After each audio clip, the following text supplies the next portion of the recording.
안녕하십니까? 태권박스 미디어가 야심차게 준비한 뉴스데스크입니다.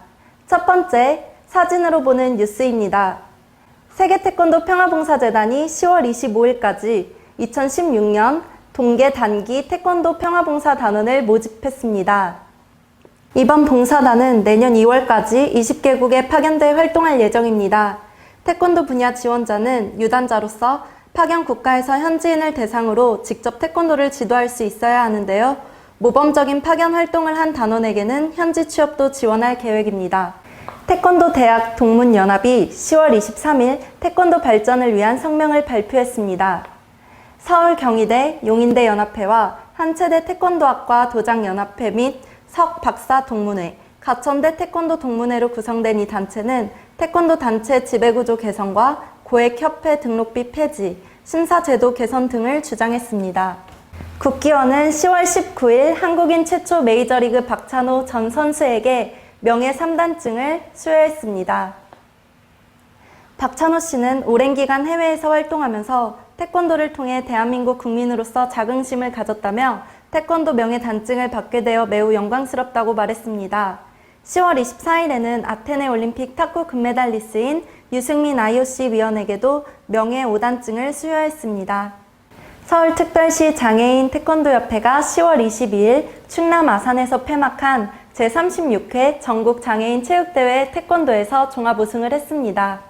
서울은 13개 시도가 참가한 이 대회에 10명의 선수가 참가해 지난 2011년부터 4회 연속 종합 우승의 금저탑을 쌓았습니다. 대한태권도협회가 도장 지원 사업의 일환으로 지난해에 이어 올해 주최한 제2회 태권도장 교육 산업 박람회가 호평을 받았습니다. 10월 29일부터 이틀 동안 태권도원에서 열린 이 행사는 750여 명의 일선 태권도 지도자들이 지도법 및 도장 경영과 관련된 48개의 우수 강좌를 선택해 들어 좋은 평가를 받았습니다. 다만 산업박람회는 시간 구성과 장소 배정을 개선하고 참가 업체를 다양화해야 한다는 지적이 있었습니다. 다음은 동영상을 통해 보는 태권도 주요 뉴스입니다. 태권도 품새가 2018년 자카르타 아시안게임의 신규 이벤트로 추가되었습니다. 지난 9월 26일 베트남 다낭에서 열린 아시아올림픽 평의회에서 정식 종목에 품새를 추가하는 방안이 승인돼 국내외 품새 동호인들을 기쁘게 했습니다. 아시아 태권도 연맹은 품새 채택을 위해 문화체육관광부의 지원을 받아 경기용 새 품새를 개발해 보급하는 등 스포츠 외교를 펼쳐왔습니다. 이규석 아시아 태권도 연맹 회장은 아시아게임에 태권도 품새가 추가됨에 따라 앞으로 유럽과 페남, 아프리카 등 다른 대륙에도 추가적으로 정식 종목에 추가될 가능성이 높아졌다. 나아가 올림픽에도 정식 종목 추가에 한 걸음 다가섰다고 기대감을 나타냈습니다.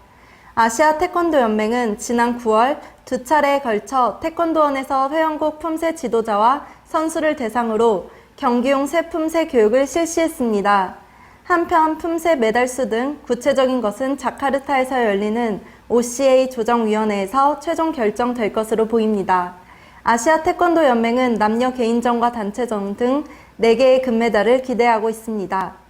이른바 세리미법과 관련해 도로교통법이 개정되면서 내년 2월 29일부터 일선 태권도장 차량에도 보호자가 의무적으로 탑승해야 합니다. 이와 관련해 일선 도장 관장들이 부담감을 크게 느끼고 있습니다. 전국 12,000여 개소 도장 중 평균 수령생을 60명으로 봤을 때 동승자 탑승이 의무화가 되면 영세한 도장들은 폐업의 기로에 설 수밖에 없다는 게 직론입니다. 예를 들어서 하루에 8시간 기준으로 동승자를 채용을 했을 때 하루에 약 5만 원 정도, 그리고 한 달 근로일을 20일로 그냥 평균적으로 따졌을 때 100만 원 이상이 나오고요. 그거에 대해서 이제 플러스 마이너스가 있을 것 같은데 1인당 100여만 원이라는 지출 비용이 일단 생기는데 만약에 수련생 수가 고정이 되어 있고 들어오는 인원이 없다면 평균 수련생 수를 60명 얘기하셨으니까 10명을 빼야 됩니다. 10명의 수입이 바로 지출로 전환이 되는 거라서 굉장한 어려움이 있는 것이고, 동승자뿐만이 아니라 거기에서 차량에 관련된 부분까지 되면 다시 또 추가 구입을 차를 해야 되고, 이러다 보면 부담은 계속 늘어나게 되는 겁니다. 상황이 이렇게 되자 국기원과 대한태권도협회는 지난 7월 대책위원회를 발족하고 해결책을 강구하고 있습니다. 대책위원회는 그동안 국회의원들과 정부 부처 관계자들을 만나 도로교통법 일부 개정 등 일선 도장 문제 해결에 적극 나섰습니다. 오는 11월 15일 도로교통법 일부 개정을 위한 공청회를 국회에서 학부모와 정부 관계자, 태권도 관계자들이 참가한 가운데 실시하기로 했습니다. 세계태권도연맹이 10월 17일부터 21일까지 기술위원회와 각국 올림픽 코치가 함께하는 제1회 올림픽 코치 세미나 및 포럼을 서울에서 개최했습니다. 이번 행사에는 2008년 베이징 올림픽부터 올해 리우 올림픽까지 3번의 올림픽 참가국 가운데서 뛰어난 성적을 거둔 한국을 포함한 27개국의 코치들을 초청해 진행했습니다.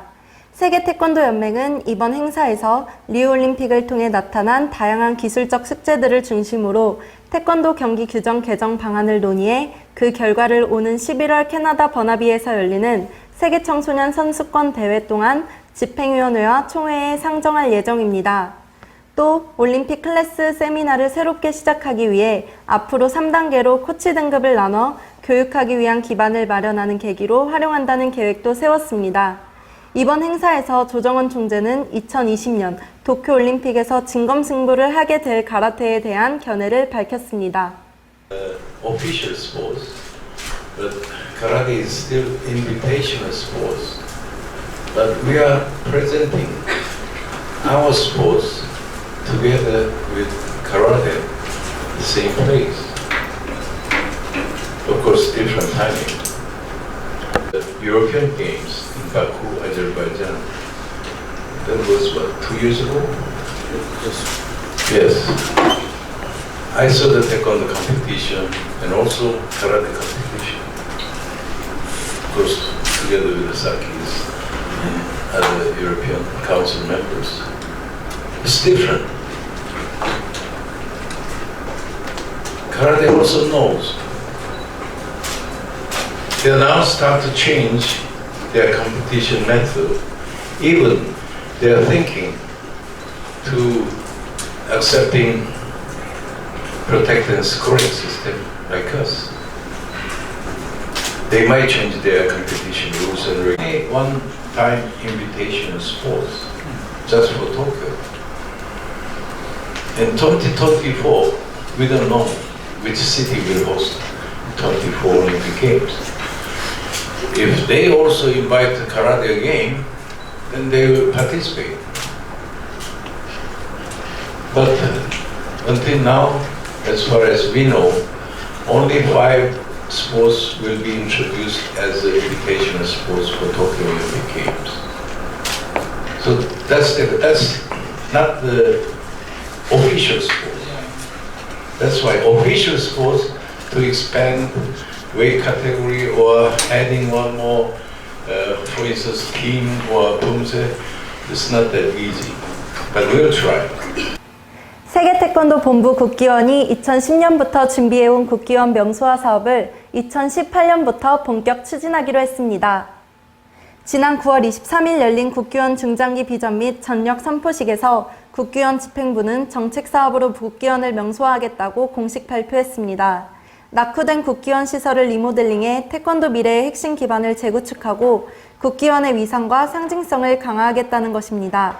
이를 위해 9월 초 국기원 명소화 사업 설계 현장 설명회가 열렸습니다.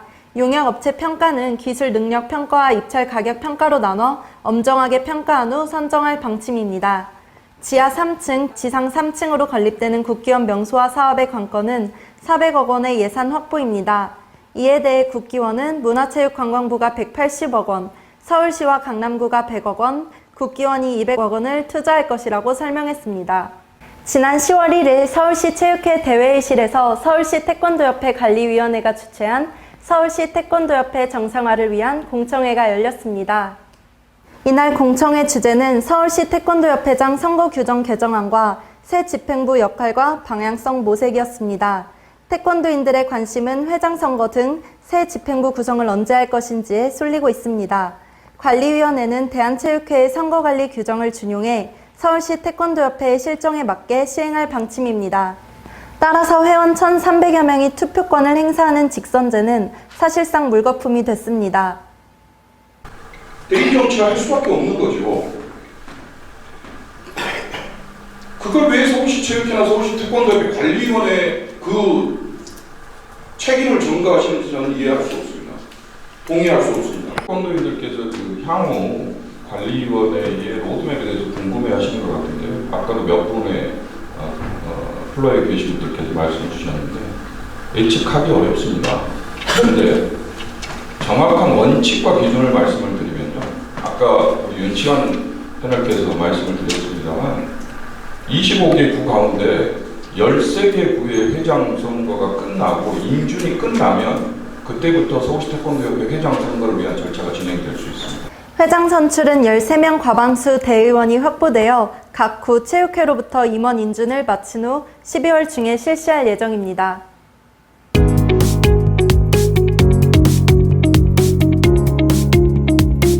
이번 순서는 태권도계 이슈를 분석하는 코너입니다. 대한태권도협회 회장 선거가 오는 11월 24일 치러질 예정인데요. 현장에서 취재한 서성원 기자와 구체적인 얘기 나눠보겠습니다.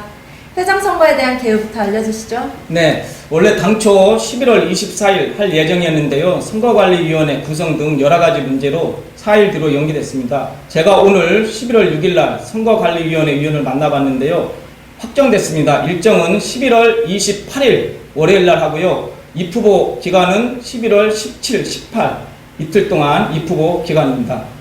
어떤 사람들이 출마를 준비하고 있습니까? 이승환 전 회장은 출마합니까?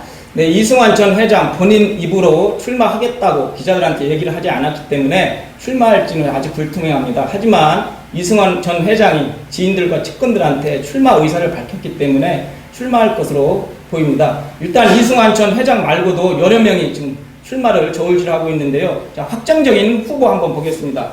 자, 이강래 전 의원이죠. 전북, 남원, 순창에서 국회의원을 3번 하신 분인데요. 자, 이분 이강래 전 의원 제가 직접 만나봤습니다. 출마합니다. 두 번째 이승환 전 회장 출마가 확실시 되고요. 자, 마지막으로 최창신 세계 태권도연맹 상임 고문 제가 직접 만났습니다. 경선 완주를 밝혔기 때문에 출마할 것으로 보입니다. 이 밖에도 용인대학교 진중희 교수, 한국실업태권도연맹 김태일 회장, 그리고 삼성전자 부회장 출신이죠. 물론 경진 출신이기도 하고요. 이현기 전 부회장도 지금 출마할 것으로 보이는데 아직은 불투명합니다. 따라서 회장 출마가 확정적인 사람 이승환 전 회장, 이강래 전 의원, 최창신 세계연맹 상임 고문 이 3명은 확정적으로 봅니다. 아직 입후보는 하지 않았지만 판세는 어떻습니까? 네, 방금 말씀하신 것처럼 판세 아직 예측할 수가 없습니다. 섣부르게 예단하면 큰일 나니까요. 일단 판세는 일단 이승환 전 회장이 출마를 한다면 일단 선두권을 유지하지 않겠나 이렇게 생각이 들고요.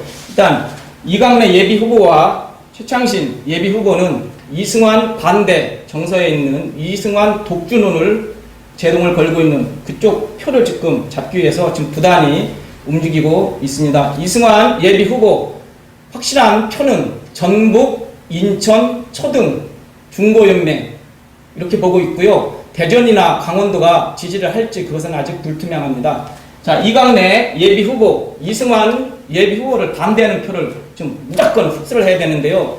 자, 충남, 세종, 경북, 뭐 기타 등등 지금 열심히 표밭을 일구고 있습니다. 자, 최창신 예비 후보, 이승환 예비 후보와 그동안 동고동락을 오래 했기 때문에 지금 이강래 예비 후보 쪽에서는 초록이 동색이다 이렇게 같이 이렇게 묶어가고 있지만 일단 최창신 예비 후보는 완주를 하겠다고 합니다. 그리고 저한테 얘기를 했는데요. 이승환 꼬리표가 자신한테 계속 붙어 다녀서 정말 싫다. 이번 기회에 이승환 꼬리표를 떨쳐내고 자기의 독립적인 힘을 보여주겠다고 했으니까 그것도 한번 예의주시해 볼 것으로 보입니다. 일단 입후보를 하고 나면 이강래 예비 후보와 최창신 예비 후보가 이승환 예비 후보와 어떤 2강 체제를 구축하는 것이 급선무라고 생각이 됩니다. 광주에 근거지를 두고 있는 윤응석 의장은 누구를 지지하실지 혹시 아십니까?